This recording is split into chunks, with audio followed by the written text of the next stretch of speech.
सत्सङ्गत्वे निस्सङ्गत्वं निस्सङ्गत्वे निर्मोहत्वं निर्मोहत्वे निश्चलतत्वं निश्चलतत्वे जीवन्मुक्तिः पुनरपि जननं पुनरपि मरणं पुनरपि जननी जठरे शयनम् इह संसारे बहुदुस्तारे कृपया पारे पाहि मुरा। श्री गुरुभ्यो नमः। इदुपर्यन्तं ஸ்மிருதிரூபः பரத்திர பூர்வதிருஷ்டாவபாசः அப்படின்னு சொன்ன லட்சணம் இருக்கு. அந்த லட்சணத்துல தோஷம் இல்லை, இது சரியான லட்சணம் தான் அப்படின்னு நிரூபணம் பண்ணினோம். அதாவது அதுக்கு லட்சியங்கள்லாம் பலவிதமான லட்சியத்தை எடுத்து பார்த்து எல்லா லட்சியத்துக்கும் பொருத்தமாக இந்த லட்சணம் அமைஞ்சிருக்கு அப்படிங்கிறத சொன்னார். இது மேல வேற புது ஒண்ணு ஆட்சேபம் நம்புறது. அது என்னன்னா, இதையும் அத்தியாசம்னு சொல்லுவாங்க. நாம பிரம்மே உபாசக ஆதித்யோ பிரம்மே தியாதேசா. இங்கெல்லாம் நாம்னி பிரம்ம திருஷ்டி அத்தியாசா அப்படின்னு ஆட்சகாரரே இதை உபயோகப்படுத்தியிருக்கார். அத்தியாச சப்தத்தை இங்கேயும் உபயோகப்படுத்தியிருக்கார். ஆனால் இங்க சொல்லக்கூடிய இந்த அத்தியாசத்துக்கு நீங்க சொல்ற லட்சணம் வராது அப்படின்னு ஆட்சேபம். இப்போ நாம அந்த சனத்குமாரர் நாரதர் சம்பாதம் நடக்கிறதோ இல்லை வருதோ இல்லையோ, அதுல நீ என்ன படிச்சேன்னு என்னெல்லாம் தெரியும்னு கேட்ட உடனே அவர் பெரிய லிஸ்ட் கொடுத்தார். அவர் சொன்னார், நீ படிச்சது எல்லாமே வெறும் சப்தம்தான், அதனால சப்தத்தையே பிரம்மமாக உபாசனம் பண்ணு அப்படின்னு சொல்ற இடம் நாம பிரம்மே உபாசி. அப்ப நாம பிரம்மே உபாசித்தன்றதுக்கு நாம்னி பிரம்மாத்தியாசம்னு சொல்றாங்க. நாம்னி பிரம்மாத்தியாசம்னா இது ஒரு அபியாசம் தானே. அப்ப அத்தியாசத்துக்கு உண்டான லட்சணம் அங்க வரணுமா வேண்டாமா? எப்படி என்ன தோஷத்திரை ஜன்யத்துவம் தடத்த லட்சணமா பரத்தபராபாசா ஒருத்தன் தான் சொல்லலாம். ஆனா அந்த தோஷத்திரை ஜன்யத்துவம் வராதேன்னு ஒரு கேள்வி கேட்டேன். கதம் தருகி நாமாதிசு பிரம்மாத்தியாசா. சமன்வயாதிகரணத்துல பாஷ்யக்காரர் அந்த த்விதீய வர்ணகத்துல சமன்வயாதிகரணத்துல 2 வர்ணகம் இருக்கு. 2வது வர்ணகத்துல தத்துவத்தின் உபதேசத்தால வரக்கூடிய ஞானம் இருக்கே, அது அத்தியாச ரூபம் கிடையாது அப்படின்னு நிர்வாசனம் பண்ணிருக்கேன். வெறும் பல இதுகள், அது ஒரு மானசக்தியே இல்லை, அத்தியாசம் இல்லை, இப்படிலாம் வரிசை சொல்லிட்டு வரைக்க அத்தியாசம்னு சப்த பிரயோகம் பண்ணிருக்கேன். அப்ப அத்தியாசம்னா அங்க திருஷ்டாந்தம் நாம பிரம்மே உபாசிதங்கிற மாதிரி. அப்ப அதையும் அத்தியாசம்னு சொல்லியிருக்காரு. இதுல எப்படி உங்க லட்சணம் வரும்? கிமத்திர கதம் இது பாருங்க, ரொம்ப இது எப்படி ஒரு சின்ன சின்ன வாக்கியம் 2 பேர் பேசிக்கிற மாதிரி. கதம் தருகி நாமாதிக்கு பிரம்மாத்தியாசா. பஞ்சபாதிக சித்தாந்திய பார்த்து பூர்வபக்ஷி கேட்கிறான், நாமாதிக்கு பிரம்மாத்தியாசம்னு சொல்றாலே பிரசித்தமா இருக்கு, அது எப்படி வரும் உனக்கு அப்படின்னு. ஏன் வராது? கிமத்திர கதம் அப்படின்னு அவன் கேட்கிறான். அது சொல்றா, நான் சொல்றது லட்சணம் வராதுன்னு சொல்றேன். சில சமயம் நாம பேசுறதுல சம்பூர்ண வாக்கியமா பேச மாட்டோம். முக்கால்வாசி அவனுக்கும் தெரியும் எனக்கும் தெரியும்னு சொன்னாக்க பேசுறதுக்கு 2 வார்த்தையா. நான் 2 வார்த்தை பேசினா போறோம், அவனுக்கு முழு வாக்கியார்த்தம் புரிஞ்சு போயிடும். கதந்தரகி இது எப்படின்னு சொன்னாலே போறோம், ஓ இவருதான் இதை பத்தி தான் பேசுறாரு அப்படின்னு தெரிஞ்சிடும். அந்த மாதிரி கதந்தரகி நாமாதிக்கு பிரம்மாத்தியாசா. கிமத்திர கதம், இதுல என்ன உனக்கு என்ன சந்தேகம் அப்படின்னு. நதத்திர காரண, அவன் பதில் சொல்றான், முதல்ல பேசினவன் பதில் சொல்றான். நதத்திர காரண தோஷா நாட்டு மிச்சார்த்தாவபாசா. அப்ப எப்படி அத்தியாச லட்சணம் வரும் அப்படின்னு கேட்க. நாம பிரம்மே உபாசித்தான்னு சனத்குமாரர் சொன்னதுக்காக நாரதர் அப்படி தியானம் பண்றாருன்னு வச்சுருந்தோம். இப்போ இந்த அத்தியாசத்துல நாம பிரம்மேதி உபாசிதம், நாமத்தை அவன் என்னவா பார்க்கறான்? பிரம்மமா பார்க்கறான். என்ன தோஷம் சொல்லுங்க?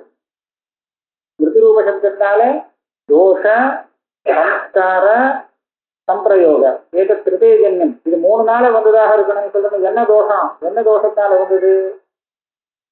தத்திர காரண தோஷா, ஒரு தோஷமும் இல்லை. சரி, அது மாத்திரம் இல்லை, அத்தியாசம்னு சொன்னா அத்தியாசத்துக்கு விஷயமும் அத்தியாசம் இல்லையா? அப்ப அந்த விஷயமும் பொய்யானதாக இருக்கலாம். அங்கே இல்லையே நாட்டு மித்யார்த்தாவபாசா. கிரமத்துல எப்போதுமே விஷயமும் அத்தியாசம், தியானமும் அத்தியாசம். அப்ப விஷயாத்தியாசம் சொல்லும்போது அது அங்கேயே பிராதிபாசிகமா உண்டாயிருக்கணும். இது என்ன பிராதிபாதிக பிரம்மமா அங்க வருது? மித்யார்த்தாவபாசம் கிடையாது. நாமாவ பிரம்மமாக சொல்லும் போது பிராதிபாதிக பிரம்மோற்பத்தி வந்ததெல்லாம் சொல்ல முடியாது. இப்ப பதில் சொல்றாரு சத்தியம். அது அது தியானம் இல்லையே. நான் தியான ரூபமான அத்தியாசத்துக்கு சொன்னேன். அது அத்தியாசங்கிற இடத்துல அசுக்ஷேபணின்னு ஒரு தாத்து. க்ஷேபணே அப்படின்னாக்க போடுறதுன்னு அர்த்தம். க்ஷிப பிரேரணை எடுத்து போடுறது, எரியறது. எரியறது வெறும் க்ஷிபத்தின்னு சொன்னா எரியறதுன்னு அர்த்தம். இங்க அதி ஆசகா, அங்க இல்லாத அங்க தூக்கி போடுறது, இச்சையால போடுறது. அங்க இல்ல, அதை பார்த்தா யாருமே அப்படி சொல்ல மாட்டா. ஆனா நான் அப்படி பண்றேன் என்னுடைய இச்சையால. நாமாவ பிரம்மமாக இல்லைன்னு எனக்கு நல்லாவே தெரியும். ஆனாலும் அதை நான் பிரம்மமாக வச்சுட்டு தியானம் பண்ண போறேன். இது தியானம்ங்கிற இடத்துல வந்து இது வந்து கிடையாது. இது ஒரு மானசமான கிரியை. இதுக்கு அத்தியாசங்கிற சப்தம் இருக்கே தவிர நான் சொன்ன லட்சியம் இது கிடையாது. இங்க லட்சணம் வர வேண்டியது இல்லை. நான் சொன்ன அத்தியாசம் எப்படி தெரியுமா? நீங்க இஷ்டத்துக்கு அந்த அத்தியாசத்தை சம்பாதிக்க முடியாது. பாம்புன்னு பிரம்ம வரணும் அப்படின்னு நீங்க நினைச்சீங்கன்னா அது பாம்புன்னு பிரம்ம வருமா? வேண்டவே வேண்டாம் பிரம்மன்னு சொன்னாலும் வந்துவிடும், தெரியாம வரும். நமக்கு தமிழ் வருது இருக்கு, நம்மளை கேட்டு வருது இல்லை. அதனால அந்த பிராந்தி வந்து நம்மளுடைய இச்சைக்கு அதீனமாக இல்லை. ஆனால் இது எப்படி நம்ம இச்சை நம்ம நினைச்சு பார்த்து அதை அப்படியாக வச்சுப்போம் அப்படின்னு வச்சுக்கிறோம். அப்படி வச்சுக்கிறது வச்சுட்டு தியானம் பண்றது இருக்கு. இது வந்து தியானமே கிடையாது. இது நம்ம அபியாச லட்சணத்துக்கு லட்சியம் இல்லை. லட்சியம் இல்லைன்னு சொன்னா என்னாச்சு? லட்சியத்துல தானே லட்சணம் பொருந்தி வரணும். இது அலட்சியம். இதுல இருக்கா லட்சணம் வரலன்னு கவலைப்படுற? லட்சணம் வராம இருக்கிறதே பரம சந்தோஷம். இங்க வரக்கூடாது. வந்தா அதிவியாப்தி தோஷம் வரும்.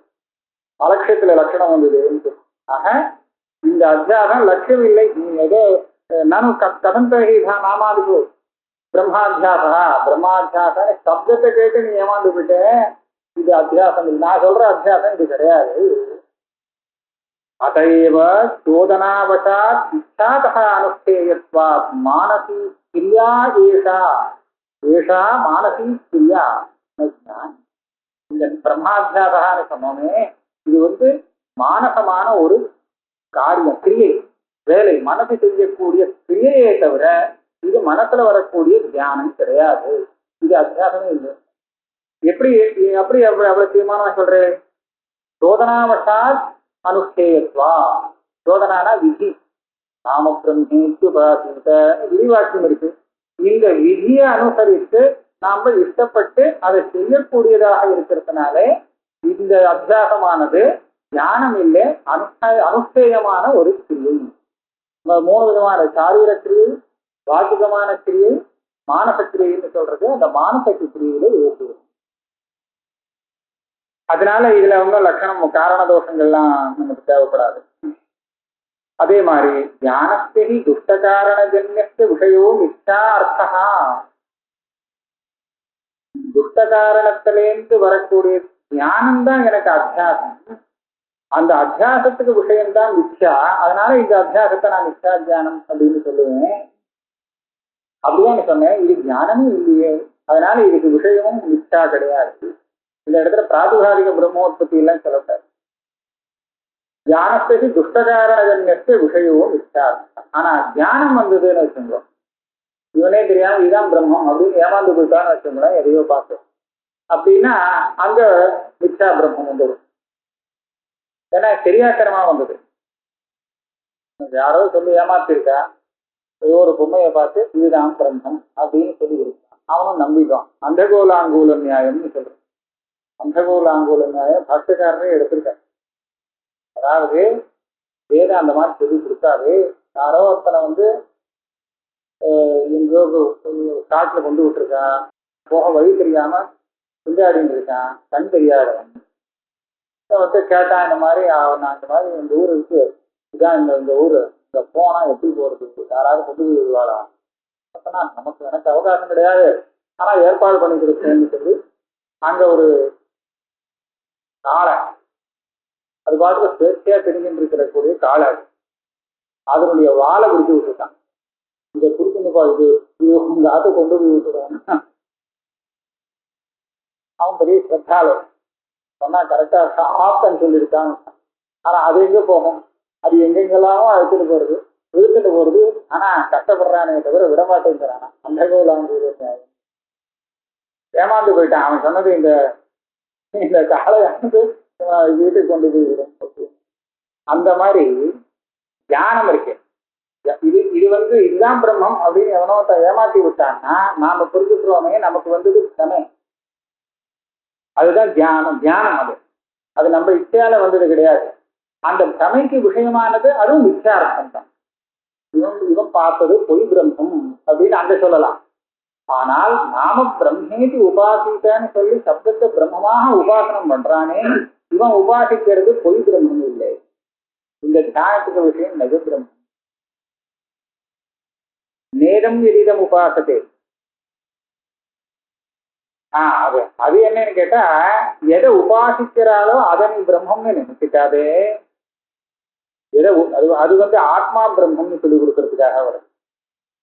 உபாசிக்கிறாளோ அது எதை உபாசிக்கிறா, இப்ப நாமத்தை தானே உபாசிக்கிறான், அதை பிரம்மன்னு உபாசிக்கிறதுக்காக அது பிரம்மம்னு நினைச்சுக்காது. அது வந்து உபாசனைக்காக சொல்லப்பட்டது. அது பிரம்மம் வேற பிரம்மம் இருக்கு, அது ஆத்மா பிரம்மம். ஆமா, இது பிரம்மம்னு சொல்லி உபாசிக்கிறதுக்காக அது பிரம்மம் ஆகிடாது அப்படிங்கிறது. அதாவது உபாசனைக்கு இது விஷயமோ, எதை பிரம்மம்னு சொல்றாளோ அது பிரம்மம் இல்லை. அது அந்த இடத்துல பார்த்தீங்கன்னா பிரம்மசூத்திர பாஷ்யத்துல ஒரு இடத்துல இது கூட ரெஃபரன்ஸ் இருக்கு. உபாசத்தைங்கிறதுக்கு நீங்க தியானபரமா அர்த்தம் எடுத்திருந்தால் கூட பிரம்மம்னு இவ எதை தெரிஞ்சுக்கிறாளோ அது பிரம்மம் இல்லை. ஏன்னா தெரிஞ்சுக்கிறவன் தான் பிரம்மம். எனக்கு தெரியும் பிரம்மா அப்படின்னு தெரிஞ்சுக்கிட்ட சொன்னான்னு வச்சோங்களேன், அது வேற இன்னும் ஒன்றா இருக்கும். நாம் தெரிஞ்சுக்கிறவன் அது தெரிஞ்சுக்கப்படுற விஷயம்னு சொன்னாக்க அர்த்தம். ஏன்னா அங்க முதல்ல கூட அப்படிதான் வந்துருக்கு. அன்னதேவ தத்விதிதா தத்து அவிதிதா. அது வேற இது வேற. நதி தியானம் இச்சாதோ ஜனகிதம் நிவர்த்தியும் வா சத்தியம். தியானத்துக்கும் என்ன வித்தியாசம் பழித்தையும் சொல்லி கொடுக்கிறார் பஞ்சபாதிகாச்சாரர். பாரு, தியானமானது நாம இஷ்டப்படி பண்ண முடியும், வேண்டாம்னா விட முடியும். ஆனா தியானம் வந்து இச்சாதகா நம்ம இச்சையாலே ஜனகிதம் நிவர்த்தியும் வா ந சத்தியம் நகி சத்தியம். உண்டாக்கவும் முடியாது தியானத்தை, வர தியானத்தை தடுக்கவும் முடியாது. இந்த தியானம் வேண்டாம், நான் இங்க இருக்காப்புற கண்ணை திறந்துட்டுதான் இருக்க போறேன், அங்க கடம் இருக்கத்தான் இருக்கு, ஆனா கட தியானம் எனக்கு வரப்படாது அப்படின்னு இச்சை இருந்ததுன்னு வச்சுங்க, அதுக்காக கடம் தெரியாம போகாது. கண்ணுக்கு நல்ல நிலைமையில இருந்தாக்க அதனால அதை என்னால ஒன்றும் பண்ண முடியாது. அதே மாதிரி இந்த சப்தம் எனக்கு காதுல கேட்க வேண்டாம் அப்படின்னு நல்ல இச்சை இருக்கு, ஆனால் காதுல தானா போயிடுச்சு, அது ஒண்ணுமே பண்ண முடியாது. அதனால இச்சாதகா நிவர்த்தித்துமப்பி ந சத்தியம், இச்சாதகா ஜனயித்துமப்பி ந சத்தியம். அதுதான் வஸ்துதந்திரம்னு சொல்றது. பிரமாண வஸ்து பரதந்திரம் தியானம். அதாவது பிரமாணத்துக்கும் வஸ்துக்கும் சம்பந்தம் வந்துடுச்சுன்னா தியானம் வந்துடும்.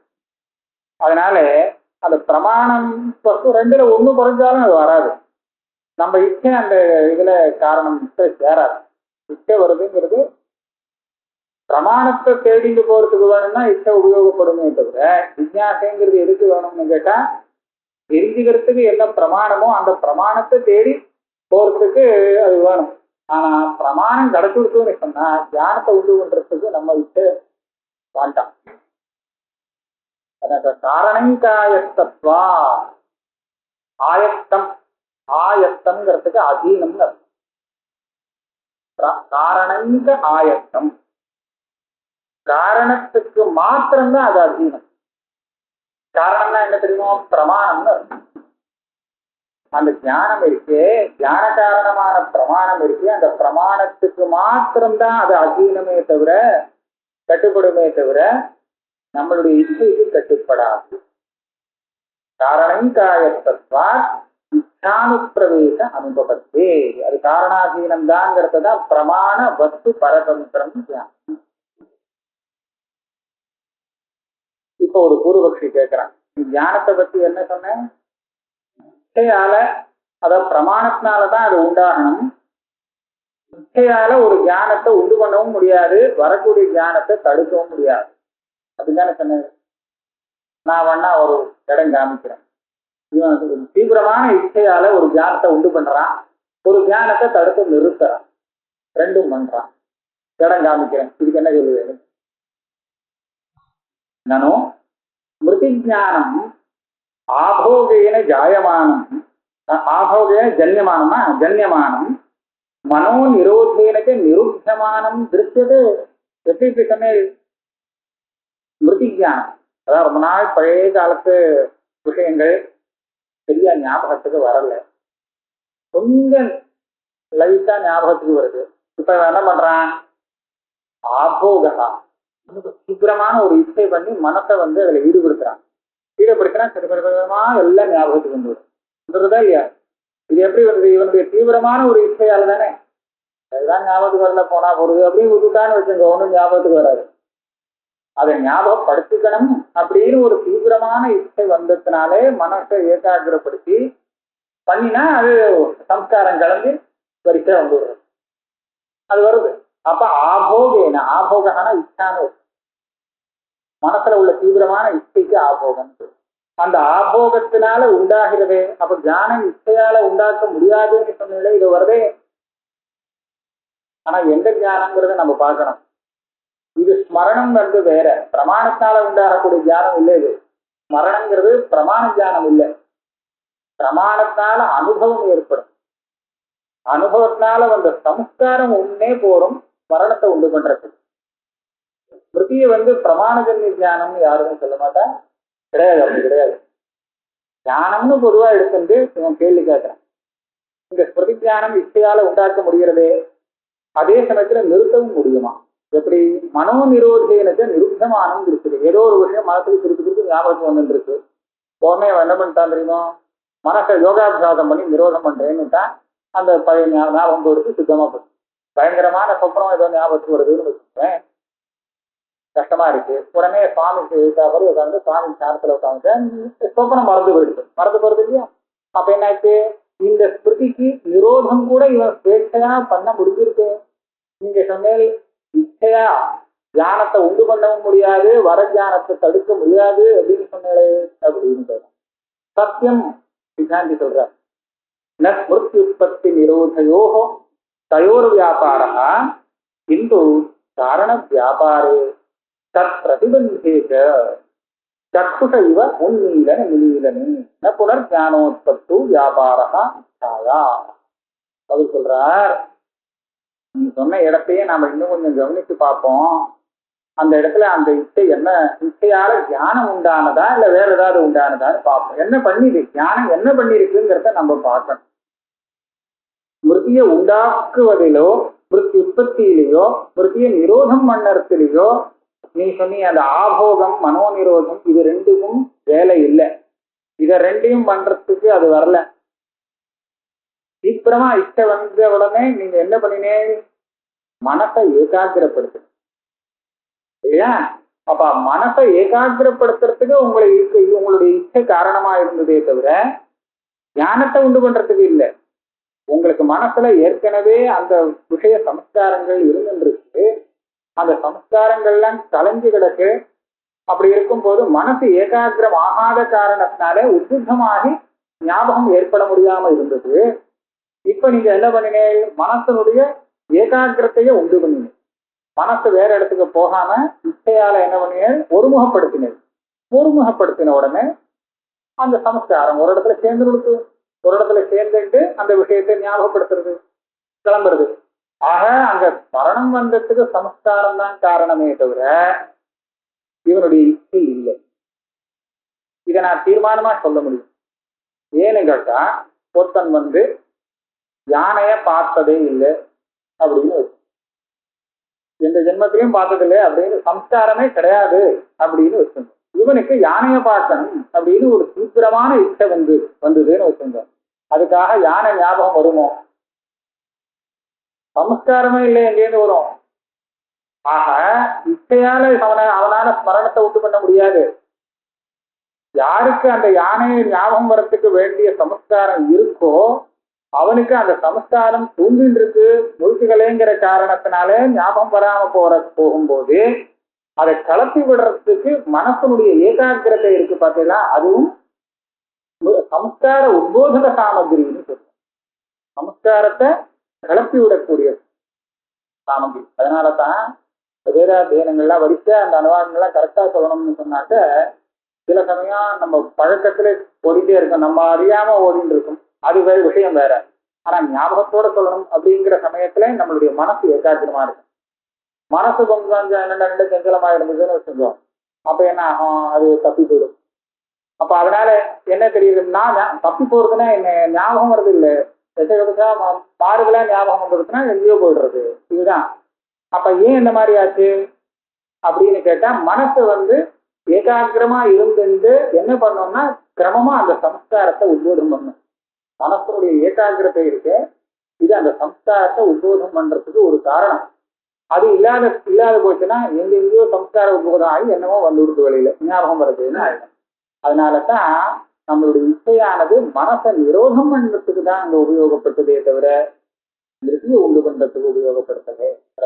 அதனால இதை நீங்க திருஷ்டாந்தமா காண்பிக்கிறது தப்பு ஒண்ணு. இன்னொன்னு சொன்னா மனோ நிரோதேன நிருத்தியமானம் திருஷ்யதே அப்படின்னு ஒண்ணு தெரிஞ்சுது. அது என்னன்னு கேட்டாக்க, இப்ப 10 பேர் அத்தியனம் பண்ணிட்டு இருக்கான், சேர்ந்து அத்தியனம் பண்றான். அப்ப எல்லாருடைய குரலும் சேர்ந்துதான் நம்ம காதல விடும்.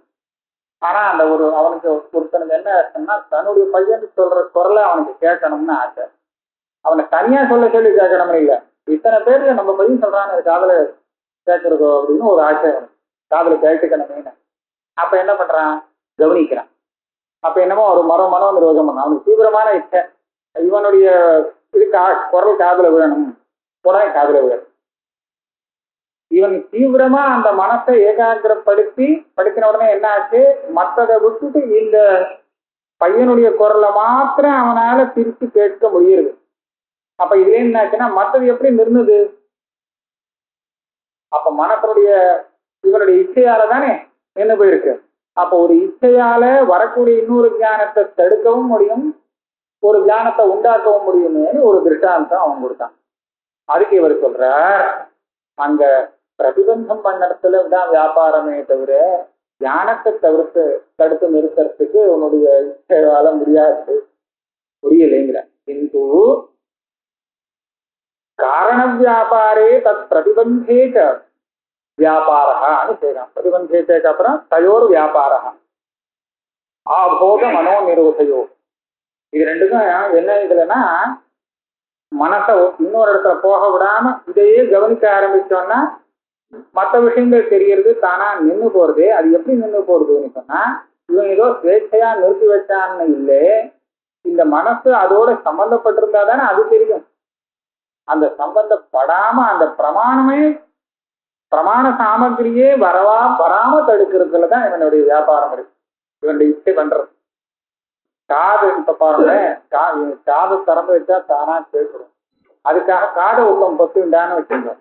அப்ப என்னாச்சு, கேட்கல, காதை பொத்துன்னு விட்டா கேட்கல அப்படின்னு சொல்றச்ச இப்ப கேட்காம இருக்கிறதுக்கு இவனுடைய இச்சை காரணமா இல்ல இவன் இச்சையால என்ன பண்ணினா அந்த ஞானத்தை தடுக்க முடியல. ஞானம் வர்றதுக்கு எப்படி இருந்தால் வருமோ அந்த சாமகிரியை கெடுத்தான். காது திறந்திருந்தா தானா காதுல விழுந்துரும். இப்ப என்ன பண்ணலாம், காதை மூடிடுவோம், அப்புறம் கேட்காது இல்லையோ. இது கண்ணை திறந்தா பார்த்துதான் ஆகணும், வேற வழி இல்லை. கண்ணை மூடிடுவோம், மூடிட்டு வச்சு விடுவோம், அப்ப பார்க்க வேண்டிய அவசியம் இருக்காது அப்படின்னு சொல்ற மாதிரி. இது தியானத்தை நேரடியா தடுக்கக்கூடிய வியாபாரம் இல்லை, தியான சாமகிரியை பிரதிபந்தம் பண்ணக்கூடிய வியாபாரம். கிந்து காரண வியாபாரே தத் பிரதிபந்தேக தயோர் வியாபாரஹான்னு அங்க சேர்த்து. அதுக்கு ஒரு திருஷ்டாந்தம், சக்குஷ இவ உன்மீலன நிமீலனே. ஒண்ணு சொன்னார் பாருங்க, இப்ப கண் இல்ல, கண்ணால நான் பார்க்கிறேன் ஒரு வஸ்துவை. பார்க்கறதுக்கு கண் காரணம். கண்ணை திறக்கிறது மூடுறது இது காரணமா, இல்ல கண் சிமிட்டுறது இப்படி இது பண்றது காரணமா இல்லையான்னு கேட்டா அது காரணம். அப்ப இதுக்கு கண்ணை திறக்க, கண்ணை மூடிட்டே பாரு அப்படின்னு, கண்ணு தான் இருக்கே அப்படின்னு கேட்பாமோ? கேட்க மாட்டோம். ஏன்னு கேட்டா கண்ணை மூடுறதுங்கிறது கண்ணுக்கும் அந்த விஷயத்துக்கும் உள்ள சம்பந்தத்தை நடுப்புற உடைக்கிறதாயிடும். அப்ப சம்பந்தம் இல்லைன்னா எப்படி தெரியும்? என்னுடைய இந்திரியம் விஷயத்தோட சம்பந்தப்பட்டாதானே அந்த விஷய தியானத்தை ஏற்படுத்தும். மூடினேன்னா என்ன ஆகுது? அந்த கண்ணுக்கும் அந்த விஷயத்துக்கும் சம்பந்தம் இல்லாம போயிடுறது. அப்ப எப்படி அந்த இந்திரியம் ஞானத்தை உண்டு பண்ண முடியும்? அதனால கண்ணை மூடிட்டே, கண்ணை திறக்கிறதுங்கிறது ஒரு காரணம்னு நான் சொல்ல மாட்டேன். கண்ணை மூடினா தியானம் வர்றதுக்கு காரணம் இல்லை அப்படின்னு. ஒருத்தனுக்கு எமையே இல்லைன்னு வச்சுக்கோ, தேவதைகளுக்கு கண்ணு கொட்டாதுன்னு சொல்றான், திறந்தே இருக்கு. அப்படி இருந்ததுன்னா அவளுக்கு இதை ஒரு சொல்ல வேண்டிய அவசியமே கிடையாது. கண்ணை மூடிக்கிற அதான் தெரியல அப்படின்னு சொல்ல முடியாது, கண்ணையும் மூட முடியாது. அப்ப அந்த விதத்துல பார்க்கும்போது தத்துகா உண்மையிலனம் விமீலனம், உண்மையிலனம் திறக்கிறது, விமீலனம் மூடுறது, இது ரெண்டும் ஞானத்தை உண்டு பண்றது, ஞானத்தை தடுக்கிறதுன்னு இல்லை. ஞானத்துக்கு எது காரணமோ அந்த காரணத்தை தடுக்கிறது, காரணத்தை சேர்த்து வைக்கிறது, அவ்வளவுதான். கண்ணை திறந்து விட்டோம்னா கண் இந்திரியம் விஷயத்தோட சம்பந்தப்படுறது, விஷயத்தை தெரிவிக்கிறது.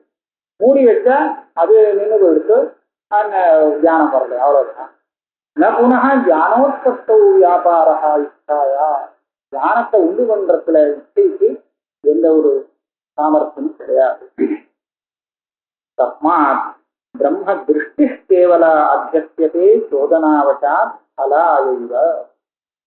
அதனால நாம பிரம்மேத்தி பாட்டிட்ட அப்படிங்கிற இடத்துல கேவலா பிரம்ம திருஷ்டி, கேவலா பிரம்ம திருஷ்டின்னு சொன்னாக்க நீங்க என்ன சுத்த பிரம்ம திருஷ்டி அப்படின்னு நினைச்சுக்க வேண்டாம். அந்த பிரமாண வியாபாரம் எதுவுமே கிடையாது. பிரமாணத்தினால் அதை பிரம்மம்னு தெரிஞ்சுக்க சொல்லல. பிரம்மமாக நீ அதை தியானம் பண்ணணும், ஞான மாத்திரம். அதுதான் அங்க விதிக்கப்படுறது. அதுவும் சோதனாவசா, சோதனாவசனா விதிவசா, விதிவாக்கியம் இருக்கிறதுனால விதிவசாத்து அது விதிக்கப்படுறது. இதுக்காகவே பலாய, ஒரு பலத்துக்காக. இது பண்ணினேன்னா உனக்கு இந்த பலம் கிடைக்கும். மாத்ரு புத்திரிவ ராக நிவர்த்தையே பரயோஷி. இதுக்கு ஒரு திருஷ்டாந்தம், மாத்ருவத் பரதாரேஷு அப்படின்னு சொல்லியிருக்காரு. பரதிரவ்யேஷு லோஷ்டவத்து ஆத்மவத் சர்வபூதேஷு எஸ்பஷ்யதி சகஸ்தி. அதாவது ஏவம் திரஷ்டவியம் மாத்ருவத் பரதாரேஷு பஷ்யேன்னு இருந்தது ஒரு வாக்கியம். பரதார அடுத்தவன் மனைவியிடத்தில் மாதாவாக ஒரு திருஷ்டி வைக்க வேண்டும். திருஷ்டி வைக்க வேண்டும்னா பார்த்தா மாதாவா தெரியணும்னு இல்லை, அடையாளம் தெரியாம மாறிவிடும் அப்புறம், இல்லையா? அப்படி சொல்லல. மாதாவிடத்துல என்ன ஒரு பாவனை இருக்குமோ அந்த திருஷ்டி, அந்த பாவனையை இங்க கொண்டு வரணும். பார்த்தா அம்மா ஞாபகத்துக்கு வரணும், அப்படி சரியா. அதனால அது எதுக்காக? அதுக்கு பலம் இருக்கு. ராக நிவர்த்தது மாத்ருபுத்தி ராக நிவர்த்தையே பரயோசிக்கு யதா விஹீயத்தே. அது விதிவாக்கியத்தினால வரும். ஆக அது தியானம் இல்லை, தியானம் இல்லை, அது தியானம். அந்த விதத்துல நம்ம பாவனான்னு சொல்றதும் அதுதான். பாவனா தியானம் இதெல்லாம். ததேவம் அனவத்தியம் அத்தியாசத்து லட்சணம் பிரதிரூப பரத்திர பூர்வதிருஷ்டாவபாசா. கடைசியில இது உபசம்ஹாரம், அத்தியாச லட்சண பாஷ்யத்துக்கு உபசம்ஹாரம். அதாவது இதுவரை நாம லட்சணம் சொன்னோமே, அந்த லட்சணத்துல எத்தனையோ இடைஞ்சல்கள் தோஷங்கள்லாம் சொல்லி ஆபத்தெல்லாம் எல்லாத்தையும் தீர்த்து சரி பண்ணியாச்சு. அதனால என்னாச்சு? அனவத்தியம். அவத்தியம்னா தோஷம்னு அர்த்தம். அனவத்தியம் அவத்தியம் இல்லாதது, தோஷமே இல்லாதது. என்னது அது தோஷம் இல்லாதது? அத்தியாசத்திய லட்சணம். அத்தியாசத்துக்கு சொல்லப்பட்ட லட்சணம் தோஷம் இல்லாததாக இருக்கு. என்ன லட்சணம்? திருதி ரூப பரஸ்பர பூர்வதிருஷ்டாவபாசை. அங்கேருந்து ஆரம்பிச்சு இது பரியந்தம் அந்த பாஷ்யத்து மேலதான் ஒவ்வொரு ஆட்சேபம். அந்த ஆட்சேபத்துக்கு சமாதானம் சொல்லும்போது பெரிய வியாக்கியானம் பண்ணிட்டேன். இந்த மாதிரியான பேரு அந்த ஒரு சின்ன வாக்கியத்தை எடுத்துட்டு இவ்வளவு தூரம் எழுத்திருக்காரு, நிறைய வேலை பண்ணியிருக்காரு. பரஸ்பர பூர்வதிருஷ்டாவபாசம். இதுக்கு மேல அடுத்த பாஷ்யம் எப்படின்னா, இதுக்கப்புறம் பாஷ்யத்துல இந்த அத்தியாச விஷயத்துல மற்ற மதக்காரெல்லாம் என்ன சொல்றான்னு ஒரு 3 வாக்கியம். அங்கேதி அந்நத்திர அந்நிய தர்மாத்தியாச இது வதந்தி கேதித்து எத்திர யதத்தியாசா தத்விவேகாகிரக நிபந்தனோ பிரமயிதி அந்நேது எத்திர யதத்தியாசா தத்தைவ விபரீத தர்மத்துவ கல்பனாம் ஆச்சக்ஷதே. இது பாஷ்யம். சரியா? இதுக்கு பொதுவா என்ன சொல்லிருக்காருன்னா, சில பேர் என்ன சொல்றாருன்னா, வேறொரு இடத்துல வேறொன்னு ஒரு வஸ்து தெரிகிறது, வேறொன்னு வேறொன்னா தெரிகிறது அப்படின்னு அந்நியசாட்சாதிவாதிகள் சொல்றாளாம். சில பேர் என்ன சொல்றாளாம், அந்த ரெண்டுக்கும் விவேகாகிரகம் இருக்கிறதுனாலே எதுல எது தெரியுறதுன்னு நீங்க சொல்றீங்களோ அதுல அது தெரியல, அதுக்கும் உள்ள வித்தியாசம் தெரியாம அந்த மாதிரியாக சொல்லப்படுகிறது அப்படின்னு நம்ம சொல்றோம். இது என்னமோ அதே சொன்ன மாதிரி இருக்கும், புரியவே புரியாது. அதாவது சுத்திய நீங்க ரஜதமாக பார்த்ததாக நான் சொல்ல மாட்டேன். சுத்திய பார்த்து ரஜதம்னு பிரமிக்கிறான்னு நீங்க எந்த இடத்துல சொல்றீங்களோ அந்த இடத்துல அந்த வஸ்துங்கிற அந்த சுத்திக்கும் அந்த இன்னும் ஒண்ணுங்கிறது அந்த ரஜதத்துக்கும் அந்த தியானத்துக்கும் வித்தியாசம் புரியாமல் பேசப்படுற வார்த்தை அது. அவன் சுத்திய ரஜதம்னு நினைச்சுக்கவும் இல்லை, ரஜதத்தை சுத்தின்னு நினைச்சுக்கவும் இல்லை. சுத்தியும் ரஜதம் ரெண்டையும் நினைச்சுட்டா அந்த ரெண்டுல இது அது இல்லை, அது இல்லைன்னு தெரிஞ்சுக்கல, அதை வச்சுட்டு இடம் ரஜதம்னு பேச ஆரம்பிச்சுட்டான் அப்படின்னு எனக்கு அர்த்தம். இது அக்ஷாதிவாதி சொல்வா. அந்நேது எத்திர யதத்தியாசா தத்தைவ விபரீத தர்மத்துவ கல்பனாம் ஆச்சக்ஷதே. இது சூன்யவாதம்னு சில பேர் சொல்லுவாங்க. இந்த 3 வாக்கியத்துக்குமே சாமத்திய ரீதியில பார்த்தா அர்த்தம் வேறையா போயிடும். ரத்தம் ஒவ்வொருத்தரும் ஒவ்வொரு தினசா வியாக்கியானம் பண்ணியிருக்கா. அவாவா சாமர்த்தியம் சாட்சாத்தாவுடைய சாமர்த்தியத்துல காமிச்சிருக்காரு. இப்ப பஞ்சபாதிகாச்சாரர் இது என்ன பண்ணியிருக்காருன்னு பார்ப்போம். தம் முதல்ல அதுக்கு முன்னாடி இன்னும் இது சொல்லியாகணும். இது இதுக்காக அவா சொல்றான்னு அத்தியாசத்தை பத்தி அந்த மற்ற சாஸ்திரக்காராலும் இந்த மாதிரி சொல்றான்னு சொல்றது நமக்கு என்ன விதத்துல உபயோகப்படுறதுன்னு சொல்ல. நீங்க சொல்லிட்டு தன்னா லட்சணம் சொல்லி தீர்மானம் பண்ணியாச்சு. இனிமேல் அவா சொன்னா என்ன சொல்லாட்டா என்ன, அது எதுக்கு இங்க சொல்லணும்னு ஒரு கேள்வி வரும். அதுக்கு சொல்றார், தன் பேசிட்டு இத்தியாதினா அத்தியாச ஸ்வரூபே மதாந்தரம் உபன்யஸ்யதி ஸ்வமத பரிசுத்தையே. அதெல்லாம் சொல்லிட்டா ஸ்வமத பரிசுத்தையே. நான் அவளுடைய மதம் இப்படி இருக்குன்னு நான் சொல்லி காமிக்கலன்னு சொன்னா என்னாகும், மற்றவெல்லாம் நினைப்பா இவருக்கு அது ஒன்றும் தெரியாது, இவர் பாட்டு சுருந்து போறார். ஆனா அவாட்ட போய் கேட்கும் போது இது தப்புன்னு சொல்லுவா. தப்புன்னு சொன்னால் இது சுத்தி இல்லை, இது தப்புன்னு ஒரு பிரம வரத்துக்கு இருக்கு. இவர் சொன்ன அத்தியாத லட்சணம் தப்புன்னு ஒரு பிரம வரத்துக்கு காமிச்சிருக்கு.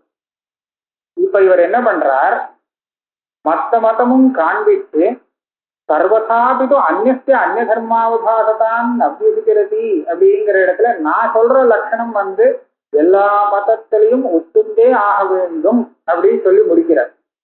இப்படி சொல்லியாச்சுன்னா ஓ இவருக்கு எல்லாமே தெரிஞ்சுட்டு அப்புறம் தான் பண்ணிருக்க, அதனால அந்த லட்சணத்தினால இவருடைய லட்சணத்தை அசைக்க முடியாது, தப்புன்னு சொல்ல முடியாது. கிட்டத்தட்ட இதே மாதிரிதான் அந்த 2வது அத்தியாயம் 2ஆம் பாதம். 2ஆம் பாதத்துல மதாந்தர கண்டனம். அப்ப அவரே கேள்வி கேட்டுட்டார் பாஷ்யக்காரர், நீங்க சொமதத்தை அழகா நல்லா நிரூபணம் பண்ணினேன், அதுக்கு வேண்டிய பிரமாணங்கள்லாம் சொல்லி திருடப்படுத்தினேன், அதோட நிறுத்திக்க. இன்னொருத்தங்கிட்ட போய் அவன் சொன்னது தப்புன்னு நீங்க அவன் பரமதத்தை நிராகரணம் பண்ணணும். இது தேவையில்லாத விஷயம் தானே. தேவையில்லாத மாத்திரம் இல்லை, இது வேற நமக்கு அனிஷ்டத்தை ஏற்படுத்தும். எப்படி அனிஷ்டத்தை ஏற்படுத்தும்னா அவனுடைய ராகத்துக்கு துவேஷம் இருக்கு. அந்த துவேஷத்துக்கு ராகம் வேஷம் 2 சொல்லுவாங்க. அதான் நமக்கு நம்ம மதத்துல ஒரு ராகவசா அடுத்த மதத்தை துவேஷிக்கிறோம். அப்ப நமக்கு நம்ம மதத்துல ஒரு ராகம், அவனிடத்துல ஒரு துவேஷம், இப்படி ஒரு ராக துவேஷத்துக்கும் அவனுக்கு நம்ம மேல ஒரு துவேஷம் கருத்துக்கும் காரணமா ஆயிருக்குமே, அவனை போய் நம்ம தப்புன்னு சொல்றது அப்படின்னு கேட்டார். பரவித்வேஷகரேன பரமத நிராகரணேன அப்படின்னு கேட்டார். நீ சொல்றது ரொம்ப நியாயமான விஷயம்தான், ஆனா அந்த அபிப்பிராயத்தில் இது செய்யப்படலை. அவன் மதத்தை தூஷிக்கணும் அப்படிங்கிறதுக்காக இந்த பாதம் ஏற்படலை. அதுக்காக வியாசாச்சாரியால் அதை பண்ணலையாம். அப்ப எதுக்கு பண்ணினார், நான் அதை தூஷிக்காம பேசாம அதுல உள்ள மொத்த தோஷமும் ஒன்றும் சொல்லல, சொல்லியிருந்தா அது இன்னும் பெரிய அத்தியாயமே தயார் பண்ணியிருக்கணும்.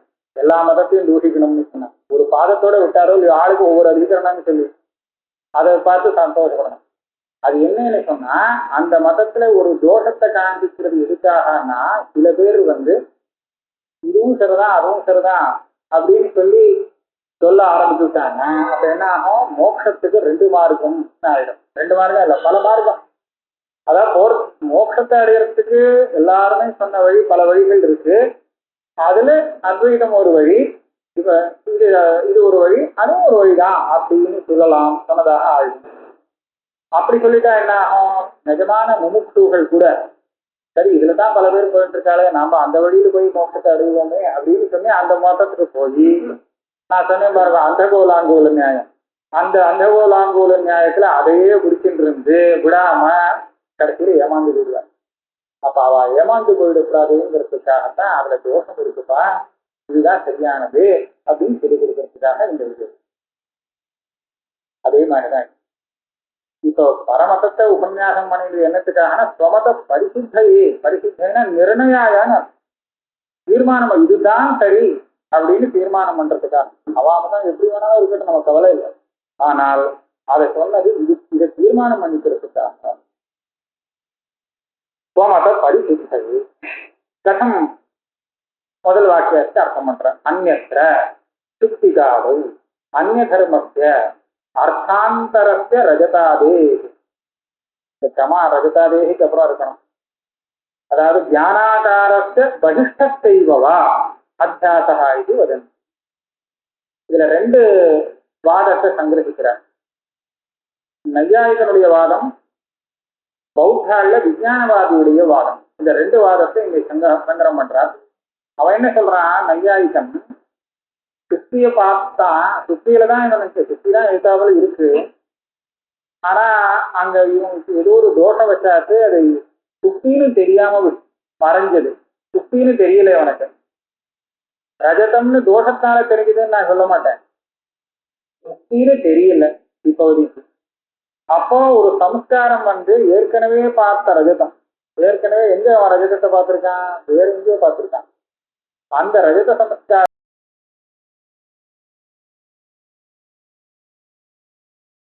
அந்நிய அர்த்தாந்தரஸ்ய ரஜதாதி, இந்த காட்டிலும் சின்னம் வேறு இடத்துல பார்த்த ரஜதம் இருக்கு, அந்த ரஜதாதிகளை இங்க வரும்படியா இங்க தெரியும்படியாக பண்றது. விஞ்ஞானவாதி பௌத்தன் கேட்டா அவன் என்ன சொல்றான், ரஜதம் தெரிகிறது ஆனா வெளியில இல்லை. அதான் அவங்க நான் வழி சொல்றேன், ரஜதம் எங்க இருக்குங்கிறத கேட்டா புத்தியில இருக்கு, உங்க தியானத்துல இருக்கு, உங்க தியானத்துல அந்த ரஜதம் இருக்கு. ஆனா நீங்க என்ன பிரமிச்சுட்டீங்கன்னா அது வெளியில இருக்குன்னு சொல்லிட்டு அதை போய் ரஜதம்னு, தியானம் உள்ள இருக்கு, அங்க ரஜதம் இருக்கு, தியானாகாரமாக அந்த ரஜதம் இருக்கு, அந்த ரஜதத்தை போய் வெளியில இருக்கிறதாக நினைச்சதுதான் இந்த இவ 2 பேருக்கும் ஒரு யுக்தி. 2 பேரும் வெறும்னு சொல்லல, அவளையும் ஏதோ ஒரு விதமா யோசனை பண்ணிட்டேன், நல்லா இருக்கும். அது நையாயிகிட்டையும் கேட்கிறேன், அவன் என்ன சொல்றான், பௌத்தன் என்ன சொல்றான்னு பார்ப்பேன். இது ரஜதானே அவன் முதல்ல பிரமிச்சுட்டானோன்னு. இப்ப இந்த கிரமத்தை பத்தி நான் விசாரம் பண்ணி தீர்மானம் பண்ணோம்னா இதை மாத்திரம் வச்சுட்டு ஒண்ணும் பண்ண முடியாது. இதுக்கு முன்ன பின்ன என்ன நடக்கிறது அப்படிங்கிறதையும் பார்த்துதான் நான் ஒரு தீர்மானத்துக்கு வரணும். இந்த பிராந்தனுக்கு கிட்ட போனதுக்கு அப்புறம் என்ன ஞானம் வருது, ஓ இது ரஜதம் இல்லையோ அப்படின்னு வருது இல்லையா, நேரம் ரஜதம் அப்படின்னு ஞானம் வரும். நேரம் ரஜதம்னு சொல்லி அவன் எது இல்லைங்கிறான், அதை கவனிக்க. இது ரஜதம் இல்லை அப்படின்னு சொல்றானா, ரஜதம் இது இல்லை சொல்றானா, 2க்கும் வித்தியாசம். இது வெளியில எது இருக்கோ அது ரஜதம் இல்லை அப்படின்னு சொல்றான்னு நையாயிகன் சொல்லுவான். அது வெளியில இருக்கிறது சித்திப்பாகு, அது ரஜதம் இல்லை அப்படின்னு, அது ரஜதம் இல்லை அப்படின்னு சொன்னான்னா அப்ப நையாயிகன் சொல்றான். பௌத்தன் என்ன சொல்றான், ரஜதம் இது இல்லைன்னு, ரஜதமே இல்லைன்னு சொல்லல, ரஜதம் இது இல்ல இது, அதான் இதுன்னு என்ன வெளியில இருக்கிறத சொல்லுவோம். ரஜதம் ஞானமா இருக்கு, ரஜதம் அது இது இல்லை, இதுவாக இல்லை அப்படின்னு. அப்ப என்ன பண்ணணும், ரெண்டுக்கும் என்ன வித்தியாசம்னா, முதல்ல நையாயிகன் கிட்ட கேட்டோம்னா அவன் ரஜதம் பாதிதம்னு சொல்லுவான். பௌத்தன் என்ன சொல்லுவான், இதன்தும் பாதிதம். அந்த இதம் ரஜதத்தை இதம்னு நினைச்சது தப்பு, உள்ள இருக்கு அப்படியாக பிரியுது. இதம் அதான் நான் பிரிக்கணும். இதம் ரஜதன்னா இது ரஜதம் இல்லை அப்படின்னா ரஜதத்தை நான் விசேஷம் பண்றேன். ரஜதம் இதன்னா இது இல்ல அப்படின்னு சொன்னேன்னு நான் ரஜதத்தை நிஷேதம் பண்ணல, ரஜதத்தை வச்சுட்டு இருக்கேன். இது இல்லைங்கிறது அந்த இதன்துவம் இருக்கே அந்த தன்மையத்தான் நான் ஆக இதை ரெண்டை வச்சு ரெண்டு பேருமே கிட்டத்தட்ட அனிராட்சாதிவாதம் தான். ஆனா அதுக்குள்ள இந்த ரெண்டு அவாந்தர பேதத்தை வச்சுட்டு அவன் இவன் அனிராட்சாதிவாதியா, பௌத்தன் ஞானாகாரக்ஷாதி ஆத்மக்ஷாதிவாதி. அந்த ரஜதம்னு அவனுக்கு வரணுமா நியாயமா? அப்படி வரத்துக்கு பதில் இது ரஜதம்னு வந்ததே அது தப்பு, நான் ரஜதம்னு வந்திருந்தா அவன் சரின்னு ஒத்துன்னு இருந்திருப்பான். தியானம் தான் ரஜதம். இதைத்தான் சொல்றான். இந்த யுக்தி சொல்லி இதை பண்றான். இதுல லாபம் வேற இருக்குங்கிறான். நீங்க ரஜதத்தை எங்கேருந்தோ கொண்டு பிடிச்சிட்டு வரணும், பிடிச்சிட்டு வந்த ரஜதத்தை இல்லைன்னு வேற சொல்லணும். நான் அதெல்லாம் இல்லை, ரஜதம் பாட்டுக்கு ரஜதம் இருக்கு, இதம் பாட்டுக்கு அது அங்க இருந்துட்டு போட்டோம், அதுல உள்ள இதன்துவம் அந்த தன்மையை மாத்திரம் இல்லைன்னு சொல்லிட்டோம். சரியா போய் ரஜதாதேகே ஞானாகாரஸ்ய பகிஷ்டஸ்யவா. ஞானாகாரஸ்யங்கிறது பௌத்தன் சொல்றது, பகிஷ்டஸ்யன்னு சொல்றது நையாயிகன் சொல்றது. வேற எங்கேயோ ஒரு அத்தியாசகா இது வதந்தி.